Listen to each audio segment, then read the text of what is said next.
ഇവന്മാരുടെ ഈ നടപ്പും മട്ടും കണ്ടിട്ടാണ് യവന്മാരുടെ തന്തയെ വിളിച്ചത്. ഇപ്പൊ തന്നെ കണ്ടപ്പോ എനിക്ക് തന്റെ തന്തയ്ക്ക് വിളിക്കാൻ തോന്നി. അയ്യോ പപ്പ വരൂലട്ടാ, പപ്പ ഡെഡാണ്. തന്നെ ഇപ്പൊ ഈ കോളേജിലോട്ട് വിളിപ്പിച്ചതിനെന്നറിയോ? എന്റെ മക്കൾ ടോപ്പർ എന്ന് പറയാനാണ്. ടോപ്പർ അല്ല, പോപ്പർ അടക്കം രണ്ടും പൊട്ടിയത്.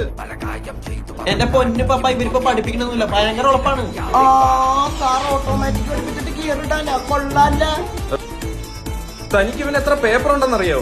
ഇന്നലെ ഞാൻ 2 പേപ്പർ ജോയിന്റ് അടിക്കാൻ വേണ്ടി കൊടുത്ത്. നീ പുതിയതല്ല വാങ്ങിച്ച? പപ്പ അറിയാതെ എന്തെങ്കിലും ചെയ്യുവോ പപ്പാ? ആ ഇല്ല, അതങ്ങനെ സംഭവിക്കൂല. എടോ ആ പേപ്പർ അല്ലടോ സപ്ലൈ. സപ്ലൈയാ? എന്റെ പൊന്ന് സാറേ, ഞാൻ പറഞ്ഞാണ് ഇവിടെ ഞാൻ സപ്ലൈ ചെയ്തോളാന്ന്. ഞാൻ അറിയാണ്ട് ഇവിടെ നീ സപ്ലൈ ചെയ്താ എത്ര കിലോ വേണ്ടി വരും സാറിന്?